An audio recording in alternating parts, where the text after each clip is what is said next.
Hello, everyone. Happy Friday to you all. Hi. I'm Jess. I am joined by my wonderful co host, Phantom Meeple, Joe. Good morning, Joe. Hello, How are everybody. you? I am fantastic. It is a wonderful, wonderful, but gloomy Friday, but still wonderful. Yeah. And shout out to Abby. Unfortunately, she had to work today. She doesn't get the holiday off here uh, in the States. I mean, Yeah, only she some businesses she had do. to be an adult, but sometimes you got to do what you got to You do. gotta do what you gotta do. That's right. So today, friends, we did a little flip flop. Usually, our community connection streams are on Mondays. And if you were joining us on Monday night, you saw we played a little Blood on the Clock Tower. Joe, how did you like that experience? I know you've played Clock Tower before, but have you ever played it with 12 folks? Yeah, so that was my third game of Blood on the Clock Tower, and it's been about that size. Cool. I've played where Rock's the storyteller the two other times, and it's super fun. So this is my first time with a new storyteller, and I should have went with my gut that Rock is always sus, and he was.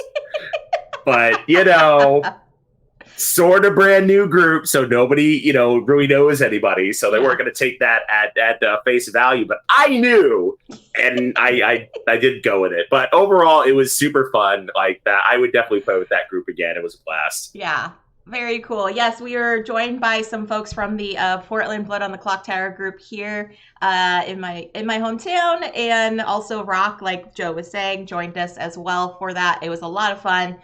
We got to play through a new web browser app that they're still testing out, so it's still in beta mode. But definitely check out the VOD, friends, if you want to find out how you can play some Clock Tower on your own. But Joe, how's the rest of your week been? Have you gotten anything to the table recently? It has been a ridiculously busy week. It was a short week because obviously today's the holiday, being Veterans Day, and then Monday I was off normally. So 3 day work week, trying to shove all of everything that I needed to do into 3 days, which yesterday was like down to the wire. But Oh, managed to get that all done. So didn't really get anything to the table this week, but I played a lot of stuff on BGA and as well as on stream. So it's been productive gaming as well. nice, nice, nice, nice. Yeah, Wednesday I got to play some Welcome to, but the Halloween neighborhood. And I was doing it for two reasons. One, because I just like Welcome to, and any of the thematic neighborhoods they have is always fun. But two, I had some leftover Halloween candy, so I was like, hey, I'll make a little incentive for myself. Every time I complete an objective goal, I will eat a piece of candy. So Hey, there you go. it worked out. It worked out. Quade's like, oh, BGA, thanks for the reminder, Joe. Gotta go check my games. Yeah. So let's say hi to folks in the chat, Joe. We've got Quaid is here. Good morning. Panda is here. Good morning. I also see Tangi. Welcome in. Gus is here. Thanks, everybody, and those that are working and lurking. I appreciate it. Yes, happy Remembrance Day to the Canadians and happy Veterans Day to people in the U.S. Agreed. So Yeah, today, appreciate you saying that. yeah, because Joe is actually a military man himself. Yep, I am. I was in the Marine Corps for almost 11 years, so I definitely did my part. And Ah, again, it was a very interesting time in my life, but it kind of made me who I am now. So it's always good to look back and remember. that's very true. That's very true. Well, today, folks, we are having a very special guest on that's going to be here in just a moment. I am super glad. We did have some. It's so funny when you try to plan things ahead of time, Joe, and then life situations Yeah, happen, and you're like, oh, what can I do? And like trying to fill in some gaps. And, so me and Joe and Abby were like chatting with each other on Discord, like, okay, who should we ask? And this person, and this person, and this person, and this person. And like, I know we were scrambling yesterday we were because Matthew scrambling. Dunson was supposed to join us Yeah. today, and then he had something come up. But we Yeah. rescheduled him for sometime in December, I believe. Yeah. And then, yeah, we were asking all around, and I said to Jess, like, why don't you go ask Peter McPherson? Because, I just met him at Shucks and he might be available. Yeah. So I'll leave the introduction to you, Jess. Yeah, so I just sent Peter a delightful DM and was like, hey, so my name's Jess. Here's what I do in the Twitchiverse. And would you be interested in being an interview guest on my stream tomorrow at 10 a.m.? And folks, lo and behold, da da da da da da da, he said yes. So he is here. Yay! Hi, everyone. Welcome in, Thanks so much for having me. Oh my gosh, you have saved the show. Shall we say that, Joe? You have saved the show. Yeah, 100% save the show. Happy to help. Panda Angel is saying hi with the lots of emotes in the chat. Hi, Panda. Peter. So yeah, hello to you, my friend. Thank you so much for joining us today. We are going to be sitting down and chatting with Peter for the next 90 minutes or so at Friends. But if you have any questions for Peter in regards to board gaming, or maybe some board game adjacent things, because we will be asking him some adjacent things as well, pop them into the chat and myself or Joe will make sure to ask. But first and foremost, Peter, if folks that do not know who you are, why don't you give a little introduction on maybe what your job title is, what you do in the board gaming hobby, and just kind of identify yourself. Sure. So my name is Peter McPherson. I often go by Pete. Either one is fine. I suppose I'm best known for Tiny Towns, which came out back in 2019, and then its expansions that I co-designed with Josh Wood, who did Cat Lady. And then my second game, Wormholes, came out also with AEG this past August.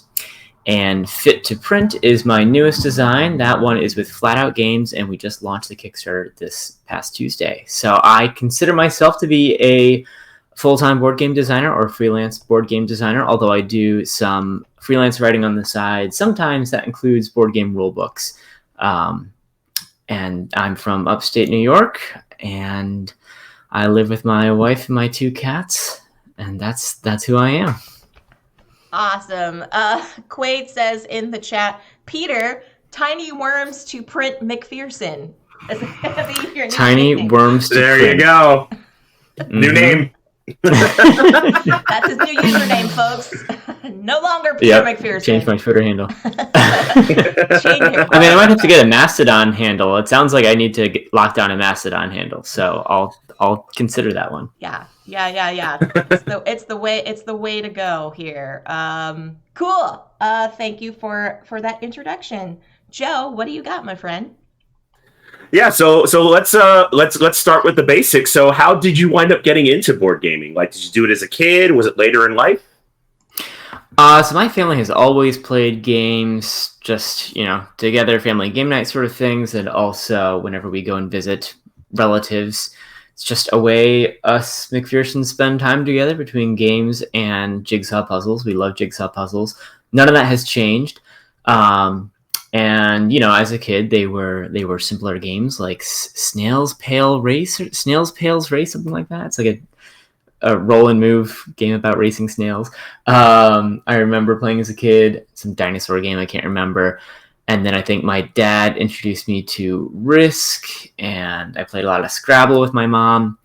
But I didn't get into modern board games, I suppose, until high school when I think I found a copy of Carcassonne in our basement. Maybe it was like a Christmas gift from long ago or something. I don't know, but I found it and opened it up, figured out how it worked. And my friends and I just loved it, the way the map, develops and spreads out every time you play. It's a tile-laying map building game if you're unfamiliar. And then we discovered Settlers of Catan shortly after. And the first time we played Catan, actually the first time it was kind of like a weird dud. We didn't quite get it. And then the second time, the magic clicked, and we played 6 times in a 24-hour period. My friends. Oh wow! So. And then I have definitely played Catan in person, I would say at least 150 times easy, possibly 200 or more. So that's a game that is, it's got its flaws for sure, but it's always going to be special to me. So that's how I got into playing board games. And I, played a ton of games through college with a bunch of friends, and always introducing people to the hobby. And now I've got a local group that is actually the same group I played Catan with way back when, because a lot of high school friends have moved back to the area where I now live. So that's been good. Awesome. That is amazing. Quaid and Panda both say Fit to Print is so awesome. Oh, thank you. Thanks. Yeah, I was fortunate to play a prototype of it with some friends, and I was like, oh my gosh. We did the casual timer. We didn't do the actual like standard timer. I think it's like 3 minutes or something like that. 4 minutes is standard. 4, okay. Yeah, Yes. I think we did like 5 or 6. And then as we got into Sunday, we were like, are you done? No, you're not done? Okay. Just so we could like learn the mechanics of it. But friends, this is a real-time game. I did put the link for the Kickstarter in the chat so you can check it out. But it is fantastic. I also did watch a promotional video from the guys at Calvary Studios, and they spoke very highly of the game too. So very, very awesome. My next question for you, Peter, is do you prefer co-ops or competitive games? That's really tough. I guess it's hard to say I prefer one or the other. If I had to play like only one or the other forever, I guess I would choose competitive. Mostly because I like games where you get to work on your own thing, whether it's a tableau or building something out, as you can probably tell from my games. But I play a good number of cooperative games, and the time I spend playing games is probably split about 50-50 between the two. So, like, Forbidden Desert is one that my friends and I got really into, and then, or Forbidden Island first rather than Forbidden Desert. I've been playing a lot of Kites lately, which is a really good real-time co-op. So I like both quite a bit. But I guess, yeah, competitive by like a hair, but I do love a good cooperative game. Awesome. And good morning, Alone Shark. Welcome in. Yes, good morning. Oh, hi, Alone Shark. She was a wonderful person at Gen Con that pitched Fit to Print at the Flatout Games booth. And she's already a friend of ours and friend of the stream and everything. And I remember at Gen Con going over because she is a phenomenal baker. Her and Panda Angel are known for their phenomenal cookies. So I remember seeing her in passing, and she said, come by the Flat Out booth. I'll give you some cookies. And I said, okay. So I went on my lunch break, and I walked over to the booth, and she's like, I will give you cookies, but first, do you want to hear this pitch about this new game coming to Kickstarter? And I was like, sure. And then she's like, okay. And she totally did a phenomenal job pitching Fit to Print. And then she almost forgot to give me my cookies as I was like walking away. But yeah, so. See, she lured you with the cookies. She really wanted to get the pitch out. Exactly. But she did fantastic. All right, Joe, what you got? All right. Do you have a favorite game mechanism? My favorite game mechanism. One mechanism.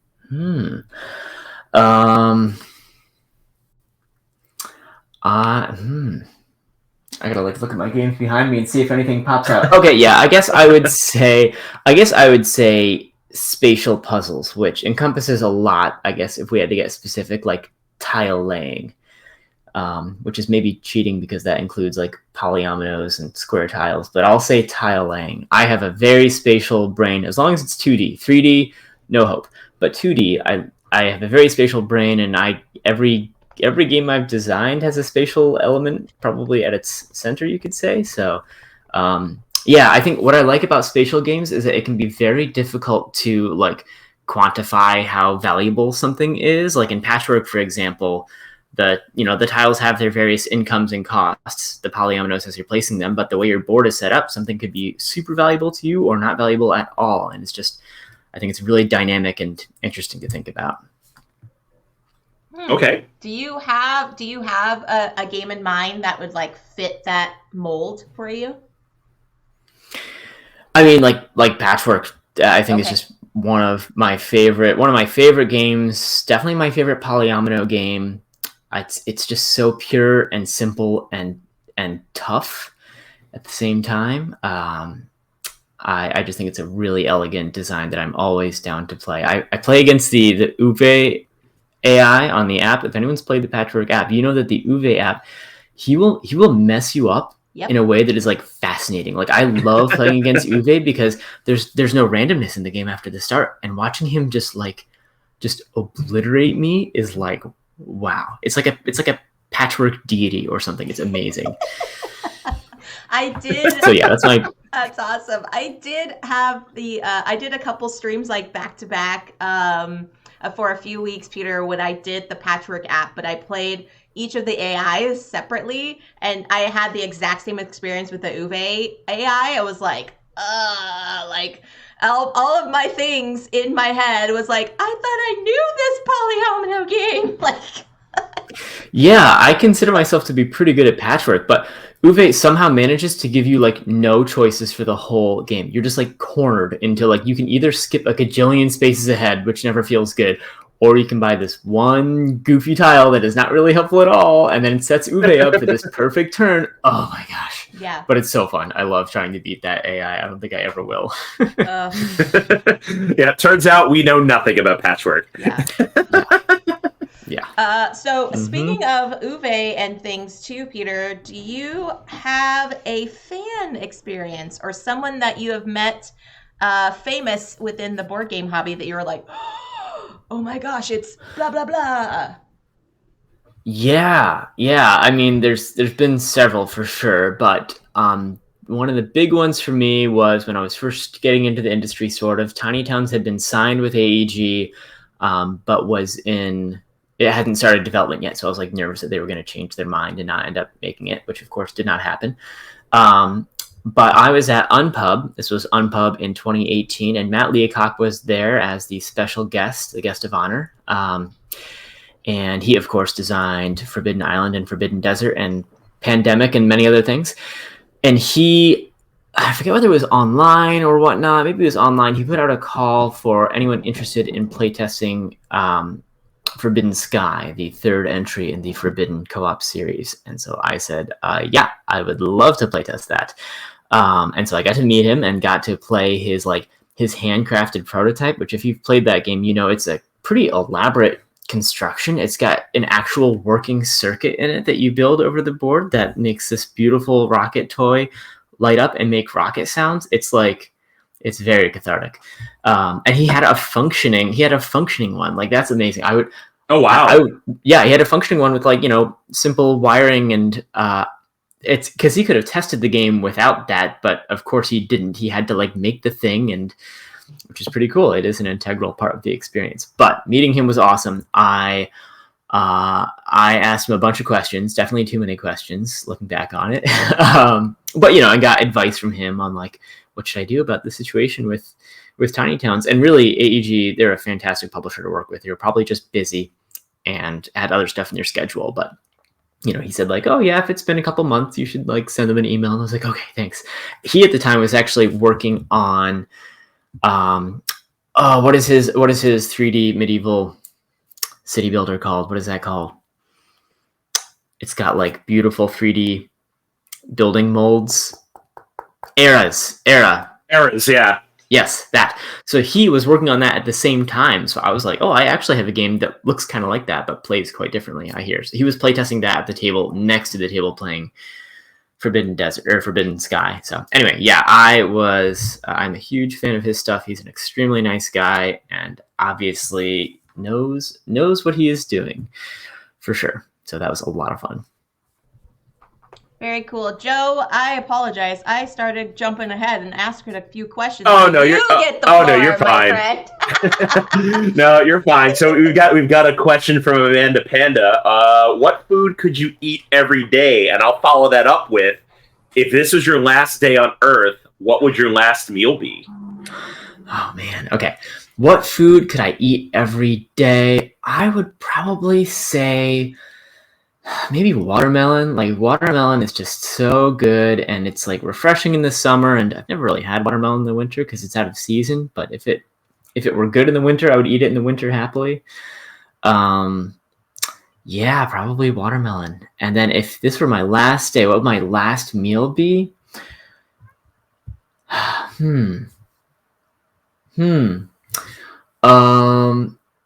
I might say, this is funny because I'm mostly vegetarian these days, but I might say a good pulled pork sandwich. I do love pulled pork. It is amazing, but I'm mostly vegetarian. My wife and I went vegetarian at the beginning of the pandemic, but I make exceptions when I go to other people's houses or when I eat out. So when there's pulled pork on the menu, it's just like, oh, that's it. I'm not reading any further.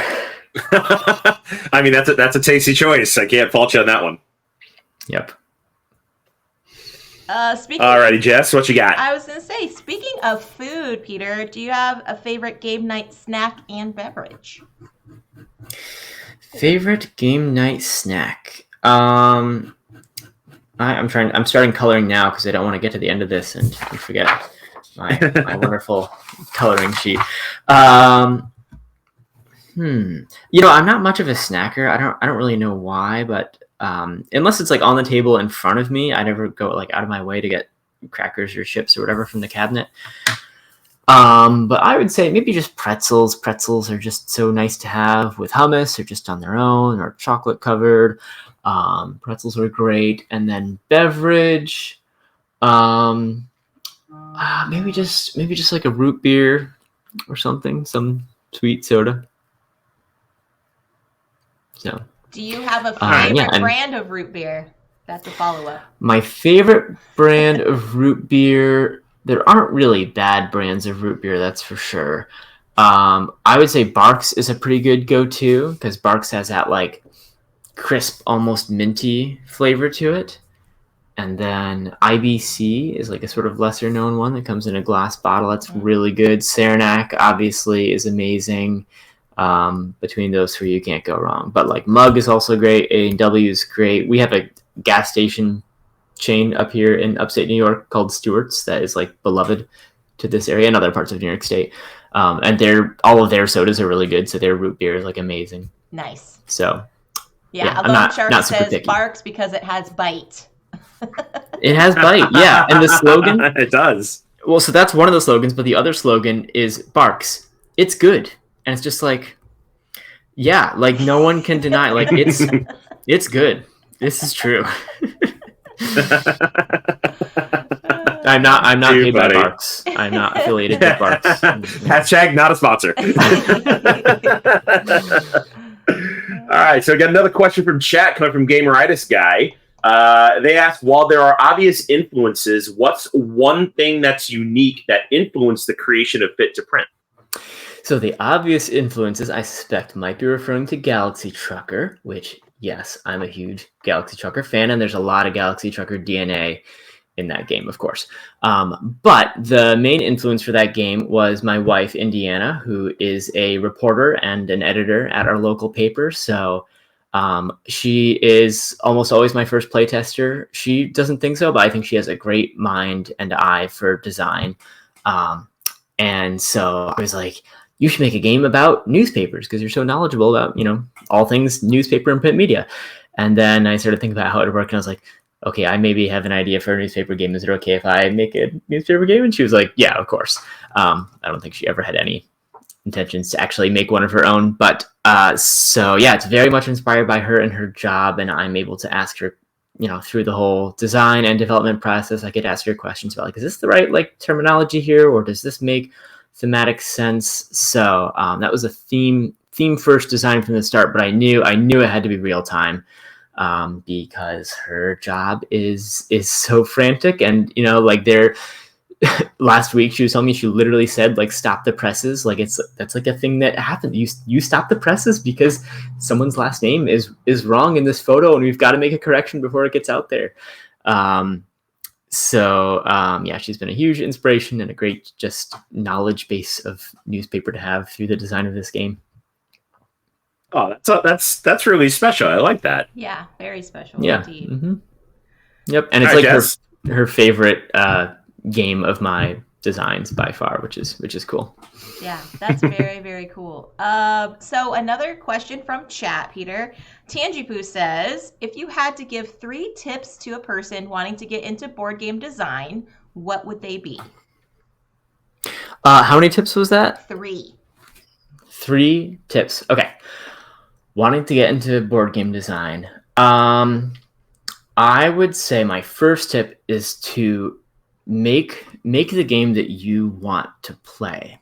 Sometimes I have ideas that like, oh, this could work as a game, but if it's not an idea I'm really excited about, it's going to be hard to maintain that like passion and drive through all parts of the process. So make a game that you're truly excited about, that you're pretty sure doesn't exist and you want it to be out there. So yeah, make the game that you want to play. The next one I would say is to make a prototype as early as possible. And I always tell people to make it cheap and make it ugly, because then when you need to make changes, not if, when, you can make the changes quickly and painlessly. And, it's just index cards with some handwritten words and symbols and whatnot. It doesn't matter that much, because when you make a really elaborate prototype, especially your first one, then you might be reluctant to make changes, and also it can just take a long time. So almost all my prototypes start really, really cheap with things found around the house, usually index cards cut in half. And then the last one I would say is to not worry about doing things wrong, or worry about like certain methods or design rules or anything like that. Board games, I think, are so diverse compared to like writing a novel or something, which has like these, guidelines that have sort of evolved over the years, like, show, don't tell and stuff like that. Whether they're true or not, there's more guidelines people tend to follow with games. It's not that no one knows what they're doing. It's just that everyone has unique, like totally unique ideas. I think like new designers can just bring totally bonkers ideas to the table. There are formulaic things you can follow, like, making a deck builder or something. There's a lot of precedents you can follow along with, but for the most part, don't worry about whether you're doing something wrong or anything like that. Just make the thing and play it and see if it works.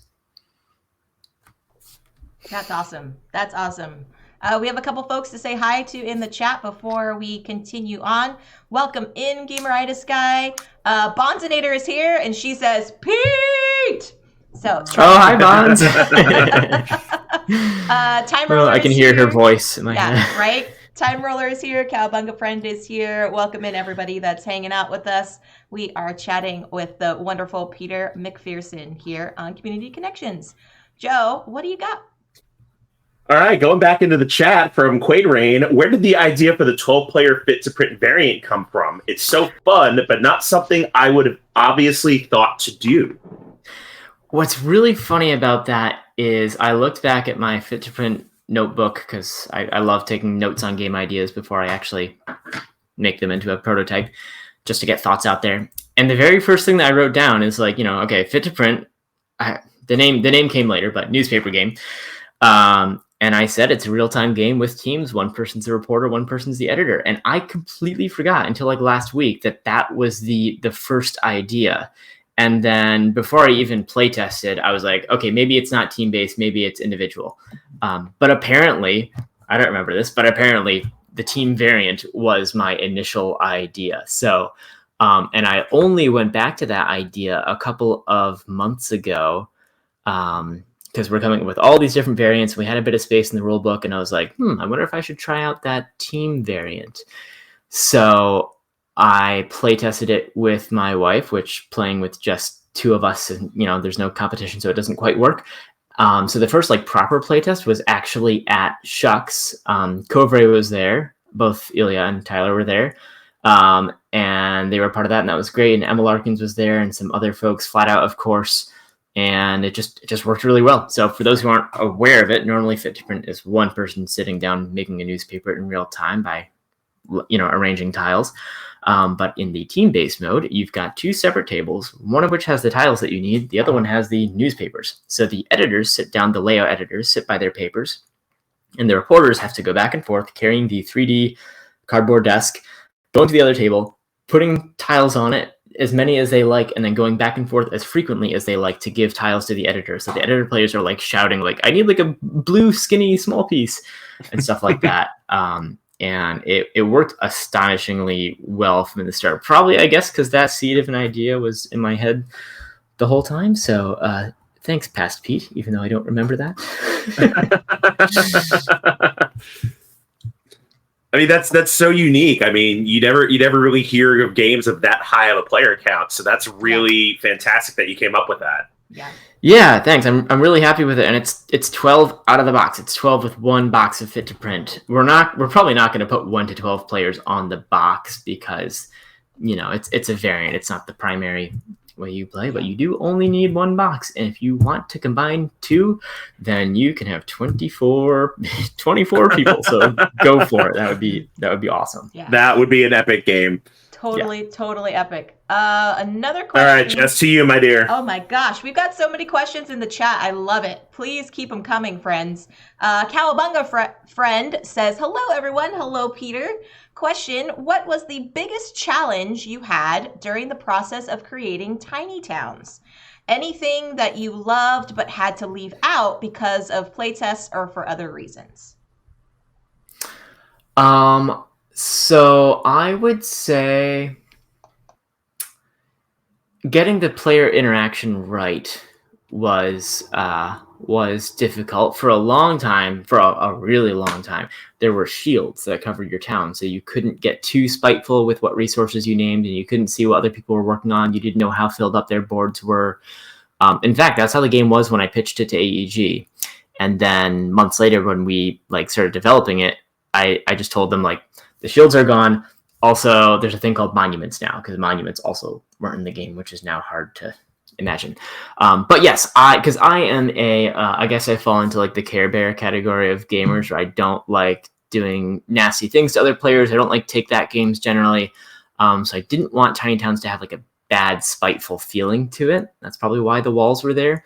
But as soon as they were gone, you can be spiteful, but only to a certain extent. So if you haven't played Tiny Towns, you're all choosing different resources in 5 colors, taking turns choosing them. And when you choose a resource on your turn, you and everyone else have to put those resources on your boards, whether you need them or want them or not. And they take up space, and your board can get clogged with stuff you did not need. So it can be a little mean, I suppose, but the fact that you have to make use of that resource yourself sort of lessens that sting, I think. So that was a pivotal decision, and the game also just looks a lot nicer on the table, being able to look at everyone's towns rather than having the whole game be hidden behind screens.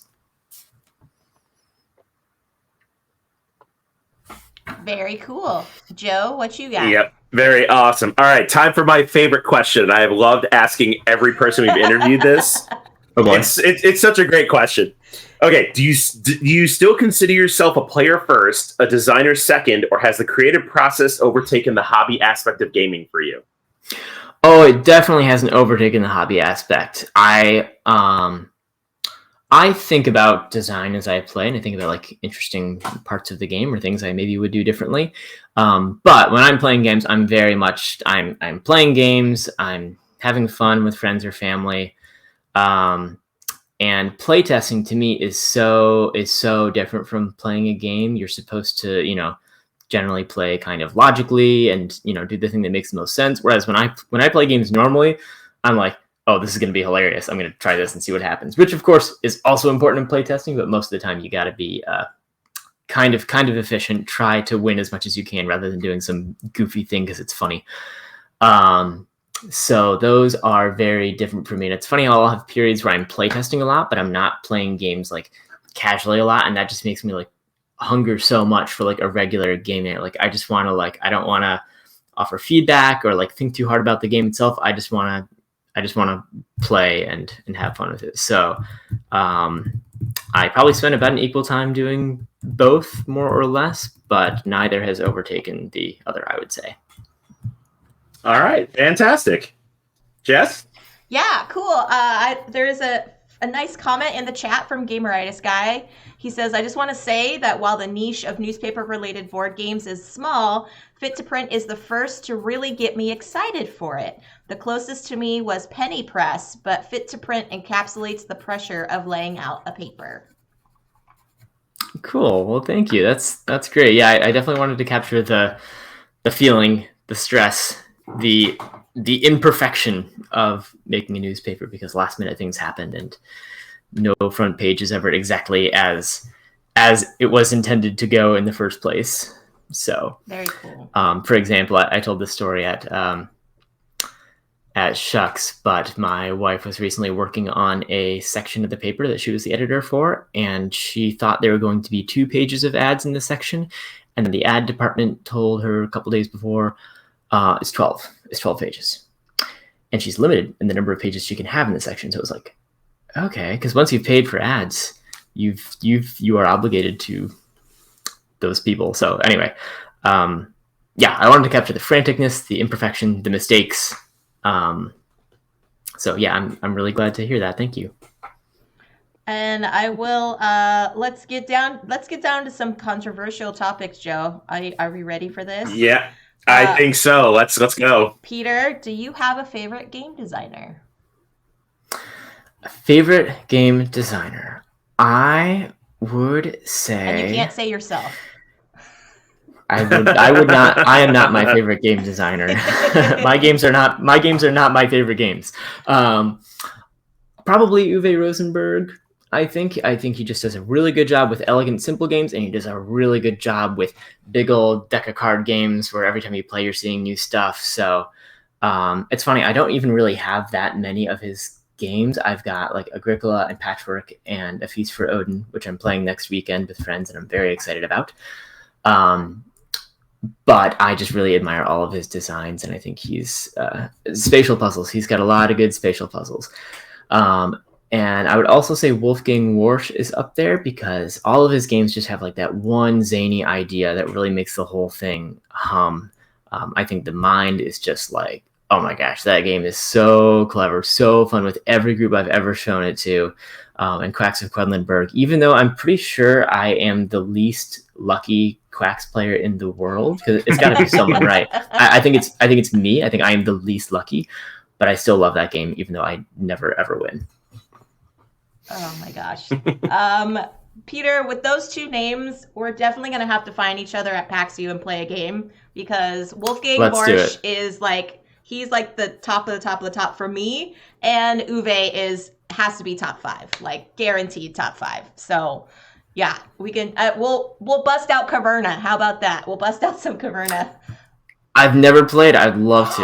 Yeah. Oh my goodness. Oh, You've never played Caverna? Oh, you're in for a treat, my friend. Yeah. Well, I've got Agricola, and I've read it's that different. Caverna is a little more forgiving. It is. I kind of love how in Agricola, like at the beginning, like you've got these plans, like, oh, I'm gonna do this and I'm gonna do this, and then by like round 2, you're like, food. How am I getting food? Forget the sheep. We're turning them into food. I love that you don't like play. You don't really play to win. You don't even play to like do this cool thing you want to do. You're just like, oh my gosh, I need to feed my family. Obviously, that is not everyone holds that opinion of that game, but I love that aspect. But yes, Caverna, I would like a slightly mellower version. That would be nice. Nice. All right, Joe, what you got? Yes, yeah. So before I ask my next question, I totally forgot there is one newspaper game that I did play. It's out of print now. It's by Mayfair Games. It's called Extra. Read all about it. Oh. If you could find a copy of that game, it's very, very fun. It's kind of the same like tile laying, like designing like a newspaper, but you're getting points that way. So if anybody can find it, highly recommend it. Okay, so as far as my next question, if you could redesign one game, Pete, what would it be? Oh, that's interesting. And that is controversial. Redesign one game. I'm trying to think of like a game I'm like jealous of the design. Like there's some games where I play, I'm like, I am so jealous that I didn't think of this. Like The Mind is just like, oh my gosh, how simple can it get? Like it's just, but I wouldn't change anything about The Mind. Okay, maybe I'll grab this one here because it's close. I would say possibly First Contact. This is a really clever party game, somewhat like Codenames, kind of sort of, where you have aliens communicating with humans using this language of symbols, and you sort of like gain an understanding of the alien language over the course of the game. It's really cool. In all of our plays, one team has won every single time, the team that goes first. I think that's probably the only thing I would change about it. Is just make I hate to say a game is unbalanced, especially as a designer, because like who knows how many times a game was play tested, what changes were made and whatnot. But in our group, one team has only only that team has ever won, so it's like feels like more of a we don't play to win so much. We just play for the fun experience. But that's really all I would change about it. It's a really fun, clever game. All right, Jess. All right. Do you think the terms board game and tabletop are separate, or are they becoming interchangeable? I think they're. I'm not sure how much it matters to me. I really like talking about I'm an English major, so I really like talking about like the meaning of words and how it's defined and how that changes. But to me, I don't know. I think board game is the more familiar term, especially outside of the hobby, probably. So I think that's what I use when I explain to people what I do for a living. I think if I said tabletop games, I'm not sure if they would totally understand what that means. So yeah, so I use board games to describe anything tabletop, even if it's like a card game, which like probably technically isn't a board game because there's no board, but like who would say like Codenames isn't a board game? Like, yeah, Codename, it's a board game, but there's no real board at the center of the table. Yeah, I think they can be interchangeable. I tend to use board game more, but I don't think it matters a whole time. Tabletop makes me think more of like tabletop RPGs. Okay. For some reason. So personal preference, I guess, is what it comes down to. That's fair. Yeah. That's Fair enough. All right, here comes the hard-hitting question. Oh boy. Horizontal, vertical, or if it fits, it sits? I mean, well, as you can see, it's a mix. For the most part, vertical. But you can see my top shelf of like small, weird, I don't know what to do with this shaped games. They're just there they are. There's another shelf that I've been meaning to get from my dad, so he doesn't want a Kallax, the Dream 4x4. So I need to get that, and then hopefully that'll clean up my organization a little bit. But yes, I go with vertical. Well, I mean, but I've got some horizontal ones over there, so but vertical. I'm team vertical for the most part. Okay, but as we just saw, pretty much if it fits, it sits. Pretty much. I mean, because at the end of the day, like it's hard to have that like one in, one out policy some people have about games, which is great. I totally respect having like a honed collection, but like I'll find a place for it if I get into game. If I like the game enough, I'll find a place for it somewhere. Okay. Yep. Cool. All right, Jess. All right, Pete. What is something you wish you would improve or change within the board gaming hobby?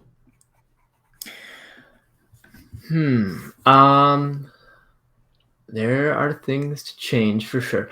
Definitely, I mean, just inclusivity in general has gotten much better over the past years. I'm trying to think of like what aspect of that I find most important. Maybe the concept that that games are for everyone, encouraging that games are for everyone, and there are games for everyone, and surprising people will enjoy surprising types of games. I am very anti gatekeeping. I think I don't understand the mindset of why you'd be protective of your hobby and you wouldn't want new people to discover it and play the games they want to play games in the way they want to play them.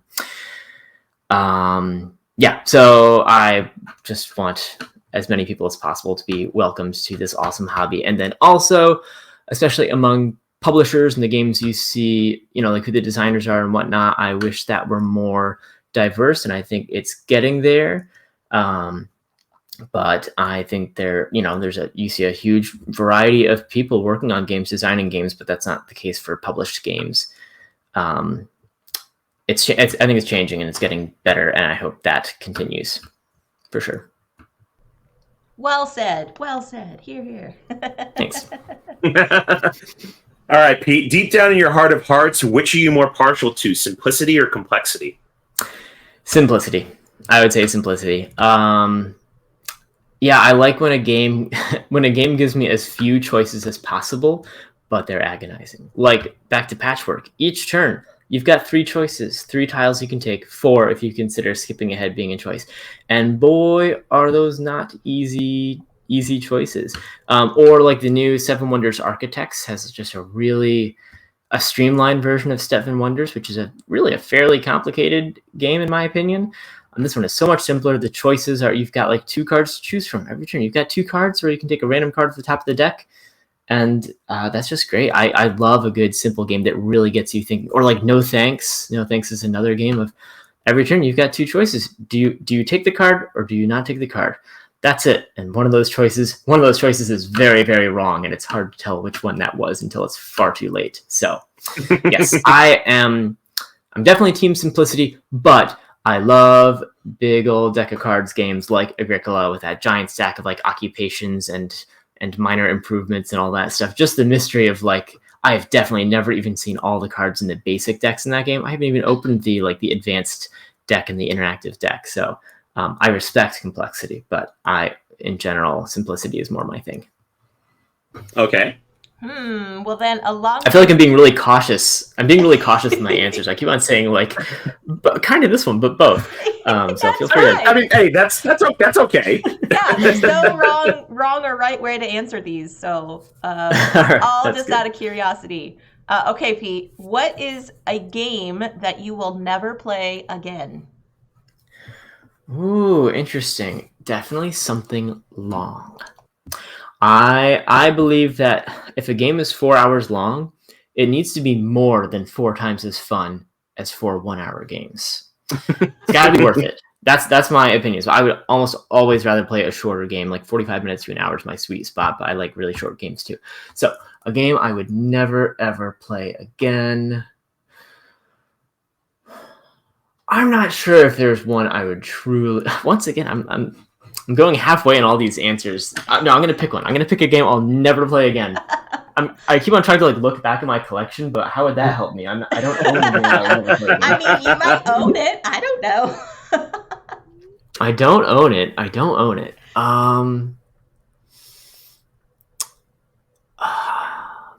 Maybe some like old game that just totally doesn't work. Oh, this is tough because I really like, there are games that are really not for me. Like Arkham Horror it's really not my cup of tea.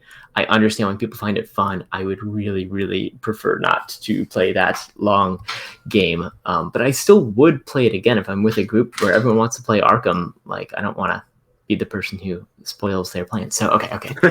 I really want to give an answer to this. I really want to like, choose one, settle on one. Okay, wait. It's coming to me. I think I'll say Seven Wonders Duel. How's that for a controversial answer? Okay. So I was playing that game with a friend. I love Seven Wonders. I love Seven Wonders Architects. But when playing Seven Wonders Duel for the first time with a friend, as soon as it got to the part where you can like blow up a card someone else has claimed with military, that's the thing, right? That's how that works in that game. I don't want to get that wrong. Right, you do like remove other players' cards they've claimed with military might. I don't remember. We'll just say yes. I don't think. We'll say yes, but I don't think that's how it works. But we'll go with it. I hope it is. Yeah. I'm almost positive I had a card blown up by my opponent, and even though it's like a head-to-head zero-sum game, I don't know why I just found that like so frustrating. Like it made me like so mad. I was like, oh my gosh, I really dislike that just happened. So as I said, I'm like a Care Bear generally. I love to like win games by being nice to people when possible. So that's a really feel bad moment for me when I worked to make a thing and then someone else makes the thing go away entirely. Like it's different in a game like Star Realms where your bases get blown up and then they go into your discard pile because it's like, okay, well that was going to happen and then it comes back and like you paid for it, it's yours and you still have it. But when the thing just like goes away, just like poof, like all those turns may as well have not happened. It's like, oh man, that's really frustrating for me. So yeah, that's what I'll say. Seven Wonders Duel. Okay. All right. Personally for you, how many games in a collection would be considered too many?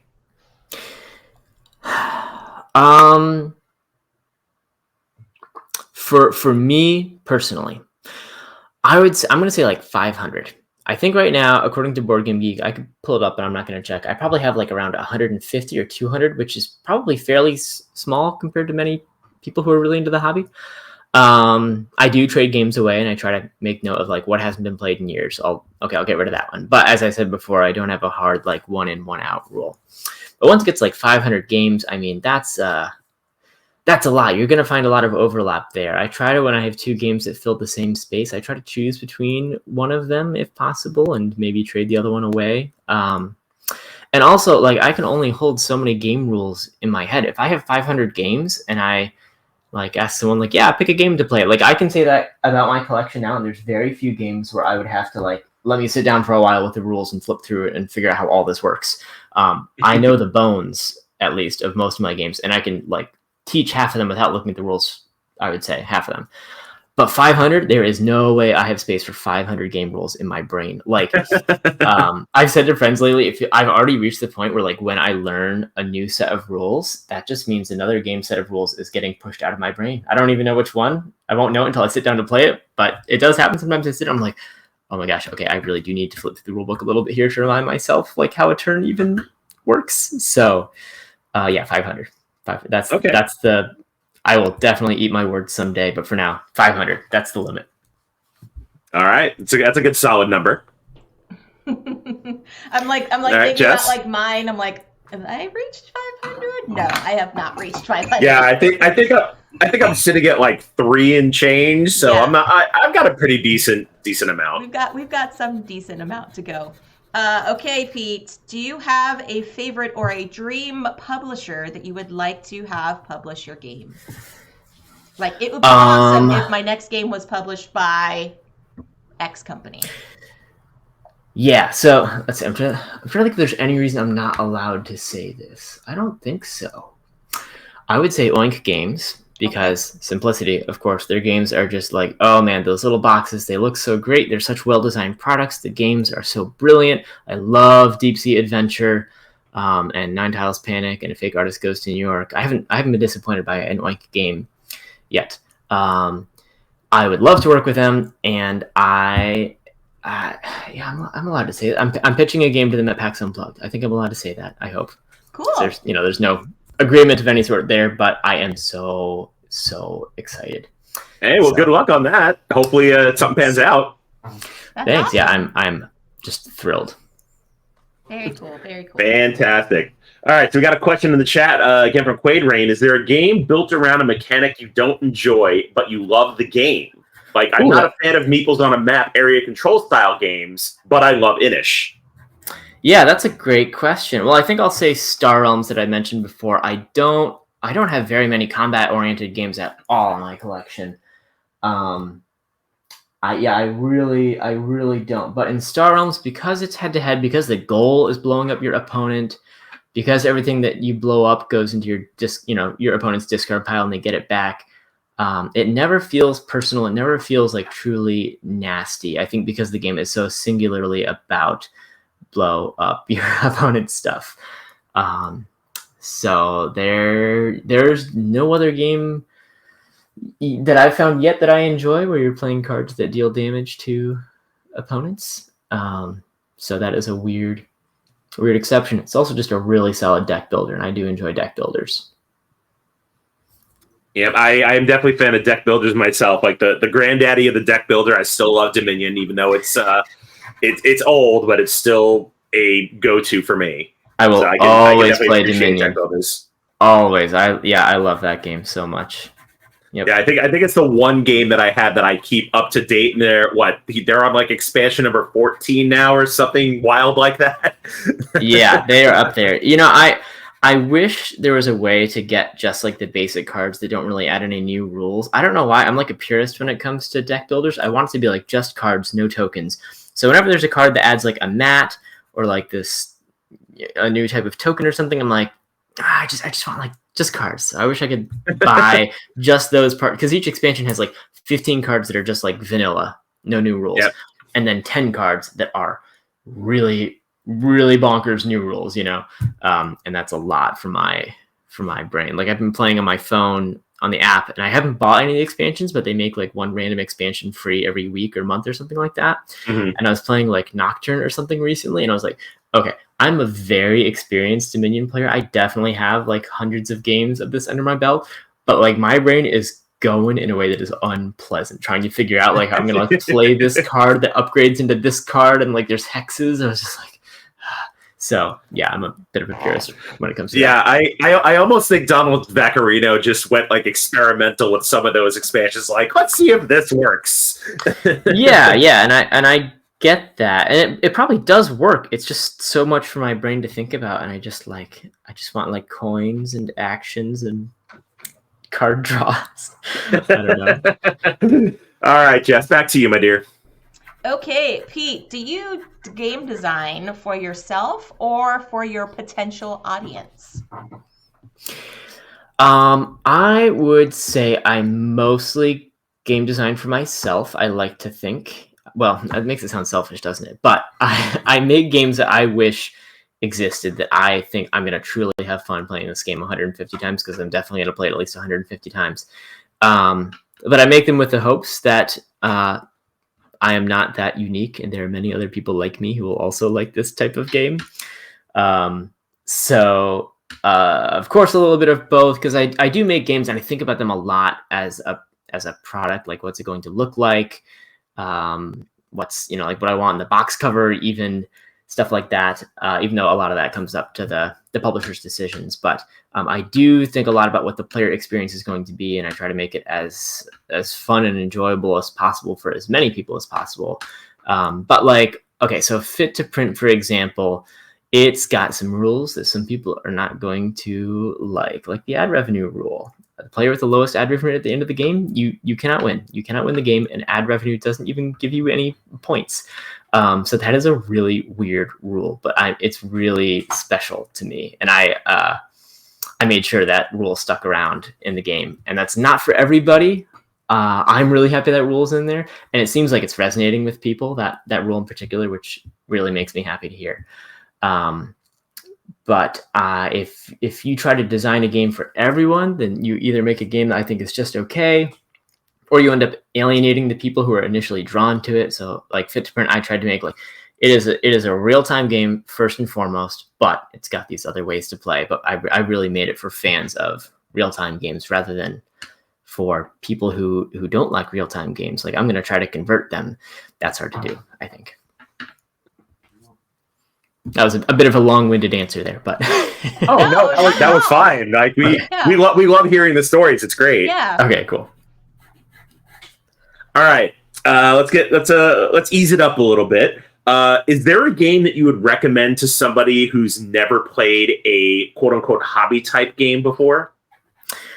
Man, I just keep on wanting to give you halfway answers, because I would say it depends so much on the person and what their tastes are. I think not everybody, for example, wants to play simple games. Just because they've never played board games before, it doesn't mean they wouldn't hear about Gloomhaven and get really excited by that complex premise.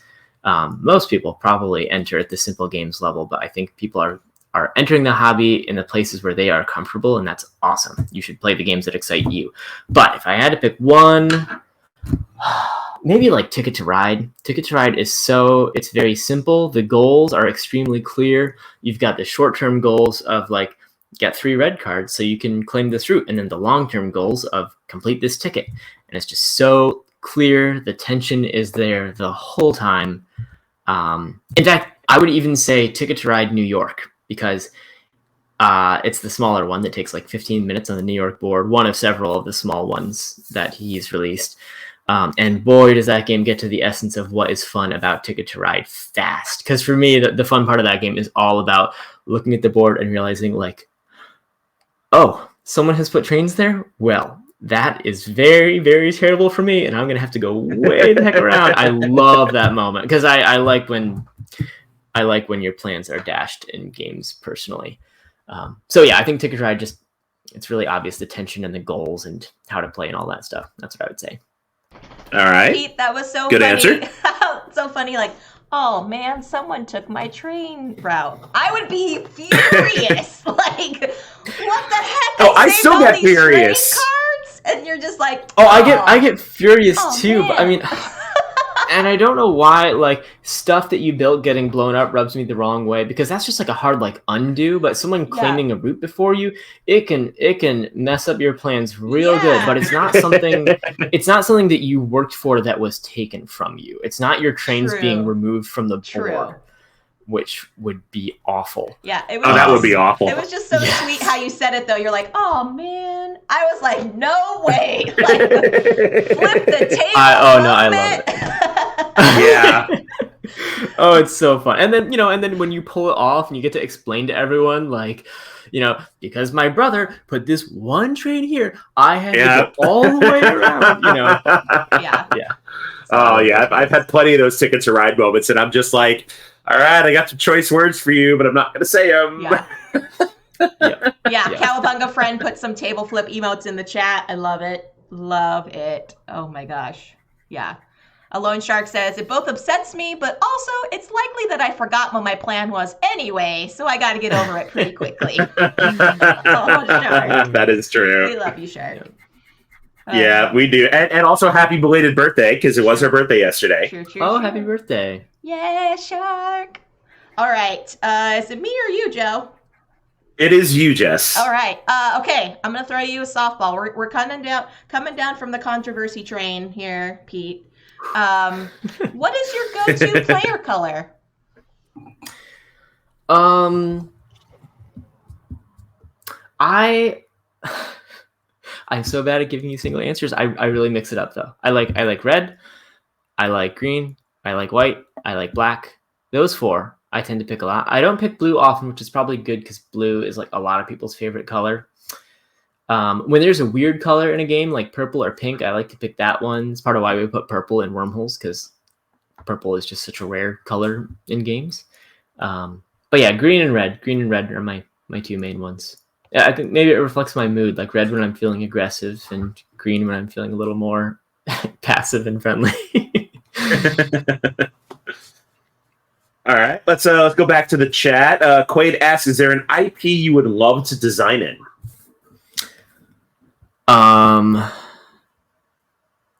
Yes, there is. All I can say to that question is yes, there is. Okay, if you can leave it at that. Yeah, That's if it's something you can't talk about. It's all good. Yes. Quaid. All right. So answer to that one is stay tuned, folks. I'm getting from that. By no means is there like a game that is with a publisher or anything, but there is an IP that I sure would love to work on. Yep. All right. Fair enough. All right, Jess. I will say this comment before my next question. Alone Shark says, you sit down for a game with Pete. You watch as he picks out his meeple color. You hold your breath as his hand moves back and forth between red and green. He picks green. You finally let out a sigh. This game is going to be more chill. Is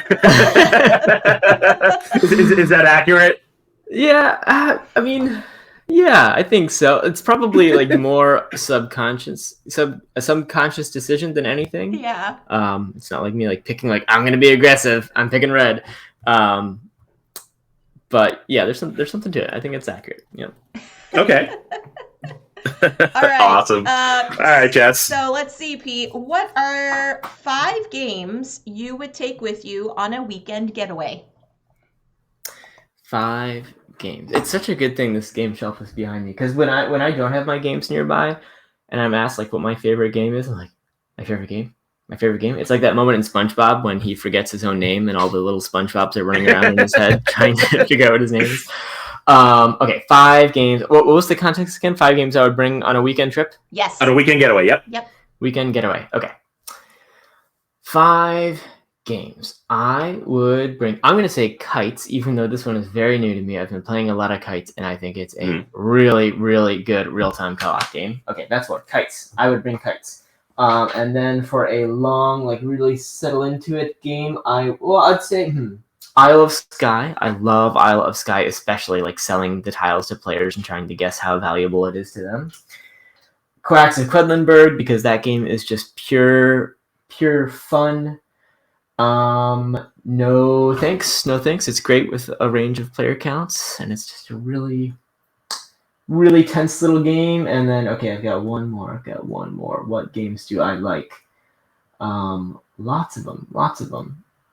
I would say, maybe New York Zoo. New York Zoo is a nice spatial puzzle. I don't have many spatial games in that list that I just rattled off, actually, but New York Zoo I think is a really good polyomino game. Oh, and that's the fourth Uwe Rosenberg game in my collection. So add one more to the awesome list. Yep.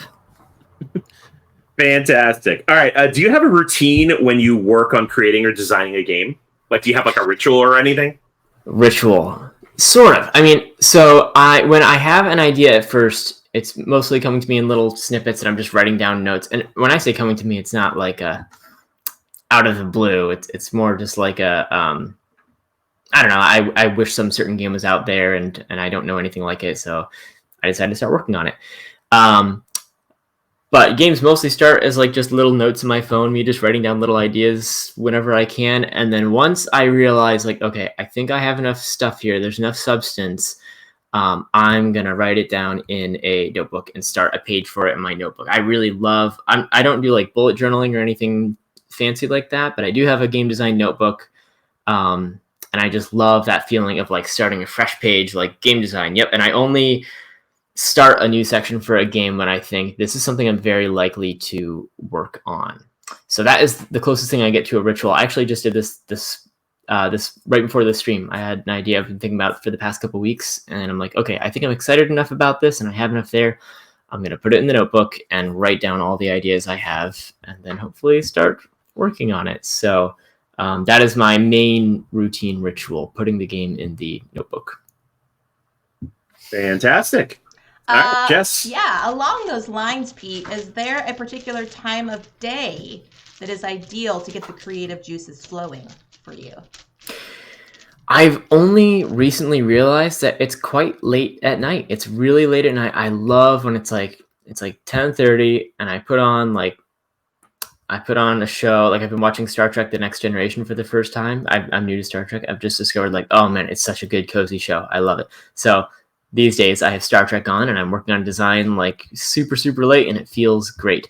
I work for myself and I do freelance work, as I said. But I usually stick to a pretty good 9 to 5 schedule or like 8 to 5. So I don't end up working in evenings that much, but I've just discovered that especially when I'm working on a personal project late at night, it feels awesome. I love that feeling. That my little I'm so far behind on my. I was gonna say my little sci-fi heart is like, yay, another newbie to track. I know it's one it's of so us. Good. One of us. I don't know how I managed to. I mean, I really like the new Star Trek movies, and it was funny going to see them with friends who are Star Trek fans, and like them explaining why like this doesn't feel quite like Star Trek. Now, having watched a lot of Next Generation, it's like, oh, okay, I get it. But yeah, I've been having a lot of fun with The Next Generation. In fact, one of my favorite books is The Long Way to a Small Angry Planet by Becky Chambers. I don't know if either of you have read that. Never heard of it. No. If you enjoy Star Trek, I think you will enjoy this book. It is the book that inspired wormholes because it is about a ship that creates wormhole networks, essentially. And that's mostly where the inspiration ends. But just that idea of like efficiently connecting planets with these gates, I thought was really cool. But I know Becky Chambers is a Star Trek fan, and after watching The Next Generation, I think the next time I read that book, because I read it often, I'm going to enjoy it even more because it's got that like, you know, just that crew of people who are kind to each other for the most part, and solving problems together, and it's very like episodic. So highly recommend The Long Way to a Small Angry Planet by Becky Chambers. It is a really cozy read. Awesome. Very cool. And Dan in the chat says that they also enjoy Becky Chambers, loves her books. So very cool. Mm-hmm. Another Becky Chambers fan in the chat. I will say Star Trek related, after you finish TNG, Pete, I recommend watching Deep Space Nine. That's next on my list. Yep. I'm going to go. Deep. Yeah, it's TNG. So Deep Space Nine. In fact, I'm on the episode. They're at Deep Space Nine right now. I'm like season 6, episode 12 or something. Okay. So I'm like, fantastic! Such a good one. Yeah. So That'll be next, and then Voyager, and then I'm not sure. I mean, the new show sounds like Strange New Worlds has been really good for classic Star Trek fans. Yes. So I'm really tempted to jump on that bandwagon while it's still going. But I do want to watch the original series too, to see where it all started. Oh, yeah, but man. You're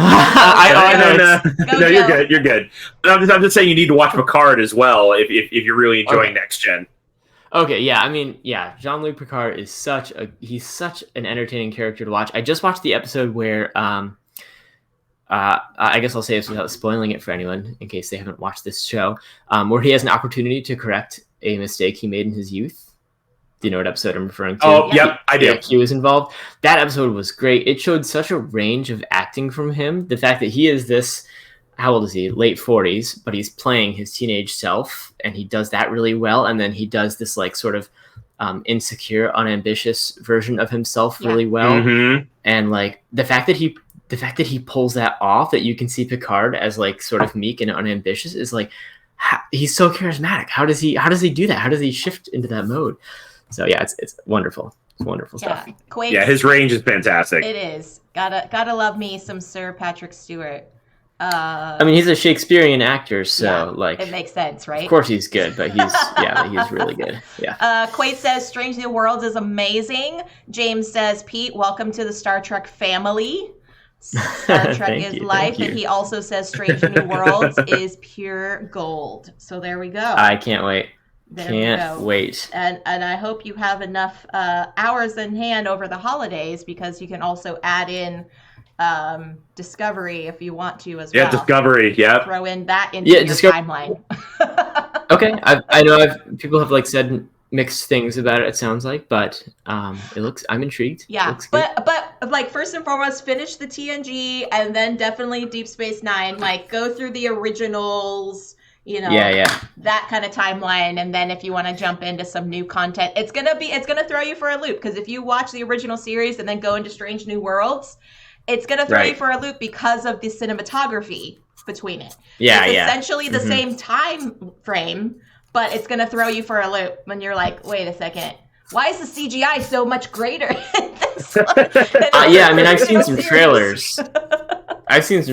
And holy smokes, does it look flashy by comparison? Yeah. Well, I mean, you know, late 60s compared to today, I mean, you can kind of understand the discrepancy. Right. But it's even so, I mean, sci-fi, like in the canon of Star Trek, it's like in the same time frame. So that's what kind of threw me off after watching the first few episodes. I was like, whoa. Yeah. Mm-hmm. But it's all good. I'm excited for you, Pete. I'm excited for you. Thanks. I'm so sad that I'm like, I've got a season and a half left. Like, I know. For sure. And honestly, the ending of Next Gen, it might tug at the heartstrings a little bit. That's one of my favorite episodes. The ending to Next Gen, so good. Yeah. Great. Looking forward to it. Awesome. Quaid said he got to watch the pilot for Strange New Worlds in VR. In a room with folks from across the American continent, a great screen that appeared to be flying through space. It was pretty cool. Well, that does sound pretty cool. Yep, that's awesome. What? All right. Yeah, and also the movies, too. I mean, there's so much Star Trek content. Don't feel overwhelmed. Take your time.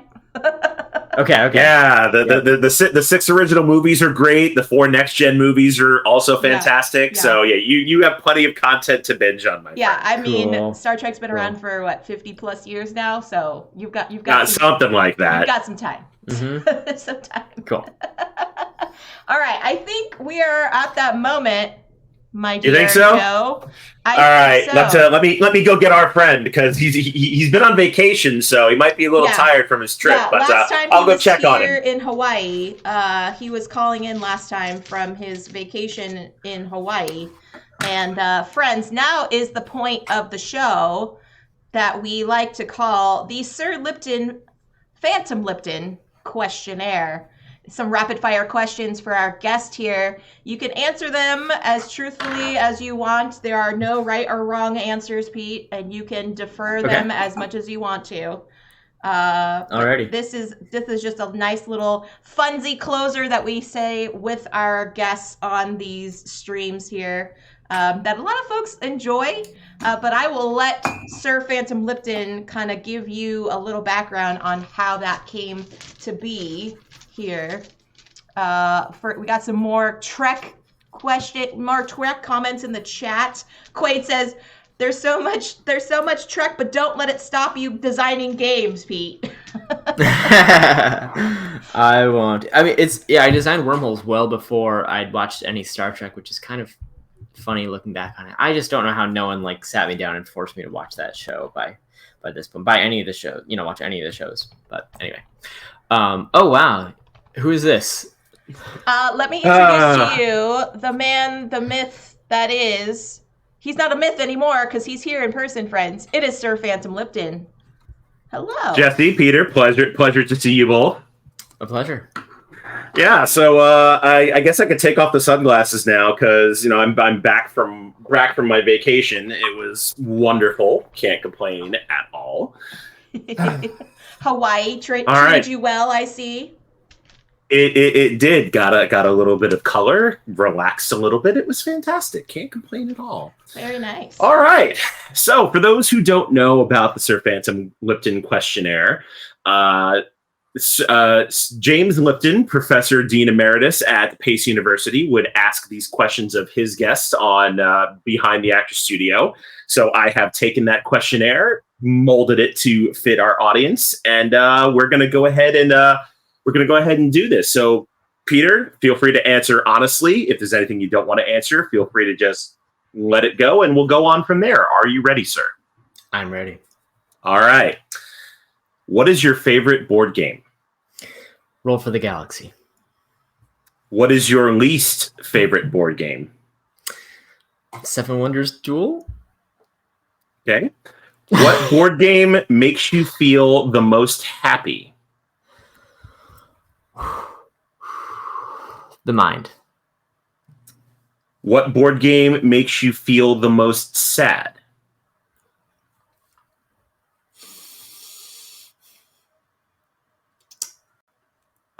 Agricola?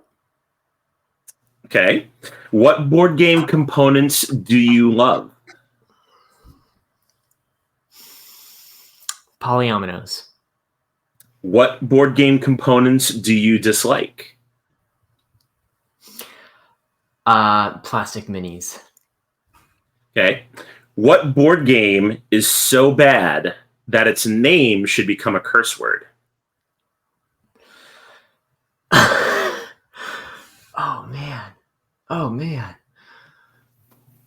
Oh, I think I got to pass on that one. All right, fair enough. What profession other than your own would you like to attempt? Author. What profession would you not like to do? Doctor. And finally, if heaven exists, what would you like to hear God say when you arrive at the pearly gates?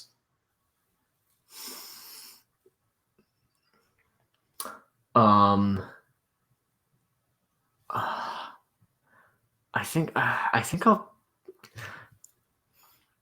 something about starting over a new life, getting to live as a different person all over again. I don't know what that sentence would be, but yeah. No, that is perfectly fine. So that, my friends, is the Sir Phantom Lipton questionnaire. You passed, Pete. You It's passed. Tough. Oh, good. That's good to hear. We have some commentary from Quaid. Joe, it says, this feels a little like Mastermind. You can do this segment in a really intense countdown music track for no reason. Absolutely. Oh, we totally should. Like this, the segment is ever evolving. We're definitely tossing around some ideas. So we're tossing about like dimming the lights, having some intense music. I know, like a smoke screen comes on the stream, and Joe pops out, and then Sir Phantom Lipton appears, and it has definitely evolved. Like the tie and the jacket came later, and then I kept the glasses from Hawaii, and the whole change of like serious interview persona. Like it's ever evolving. So we're having fun with it. Yeah. That's great. That was fun. Awesome. So I think we are getting down to a last couple questions here. Joe, do you have anything you want to ask Pete before we sign off? I do. We do. We definitely have a couple more questions, and I'm curious to hear about this one. So, do you think that crowdfunding has changed the design process for board games for better or worse? Um. Hmm.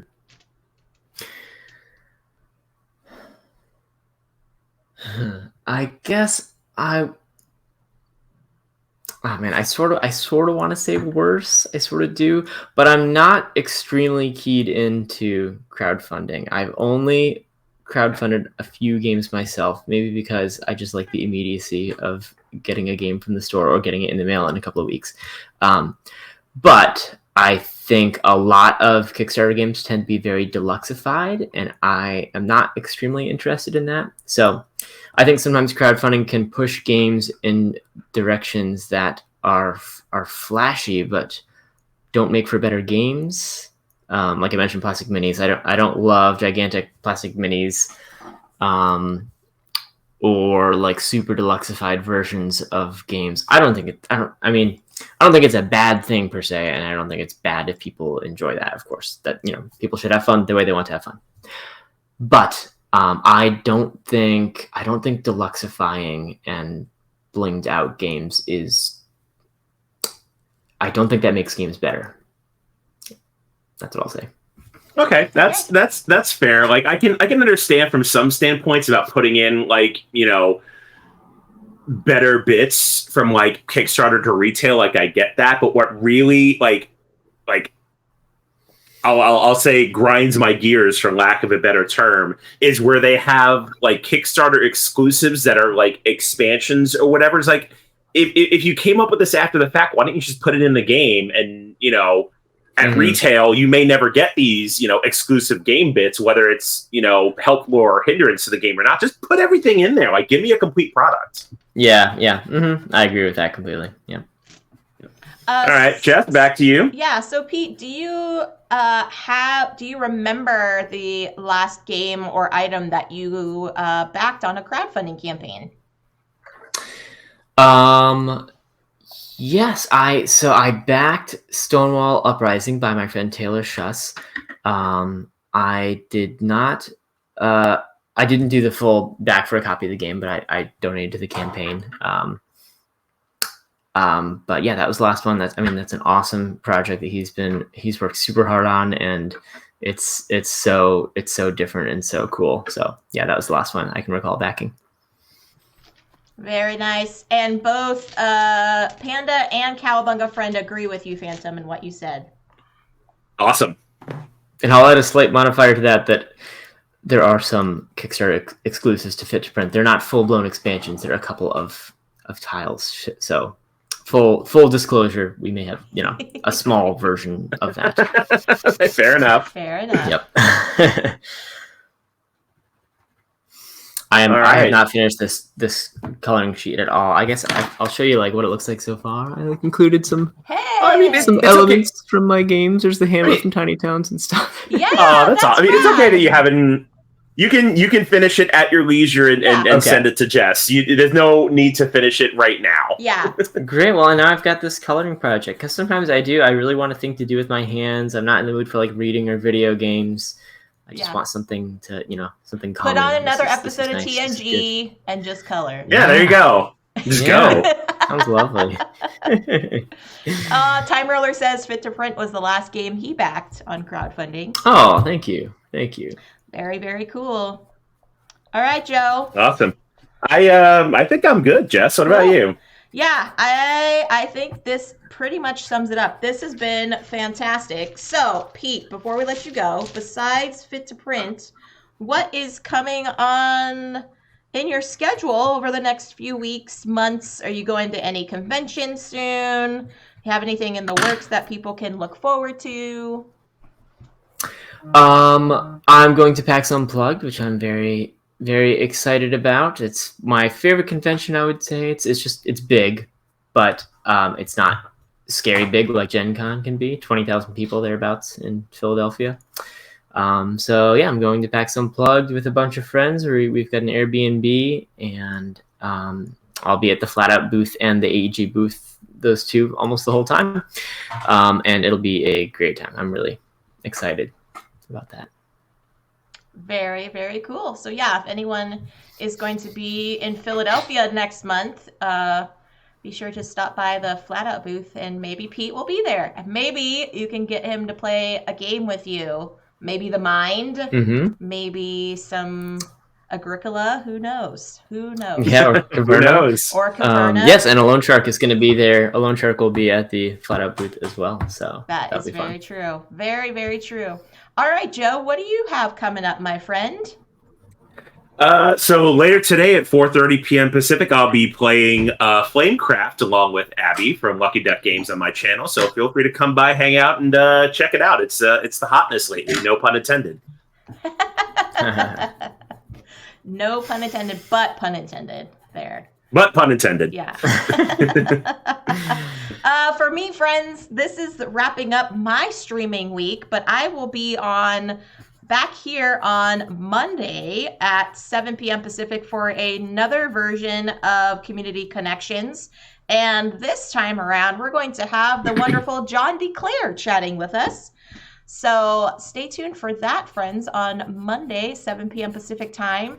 If you want to see all the schedule of everything that's happening, we will see on my socials up at the top over there.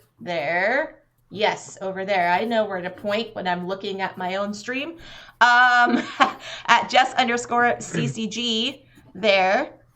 So check that out. And then right now, we're going to send everybody over onto a raid train. Panda says Book of Nerds had to cancel his stream today. So I think we'll send everybody over to the Blunderbuss crew. Apparently I'm banned for playing games at Time Roller because I played with Legends before him. Oh, no. That's something something that needs to be done on after stream discussions, I think. I know. But Pete, this was fantastic. I want to say thanks to everybody that hung out with us in the chat today. Thank you to my wonderful co-host, Joe, Phantom Meeple, and Abby. Always a pleasure. Back. Thank you. Abby will be back on Monday with us as well. So yeah, stay tuned for the Raid Train, friends. If you are a subscriber to my channel, feel free to use my little sub emotes there, designed by the wonderful Quaid Raid here. And until next time, friends, stay safe, enjoy your board games, and we'll catch y'all on the next one. Take care, folks. Bye. See ya.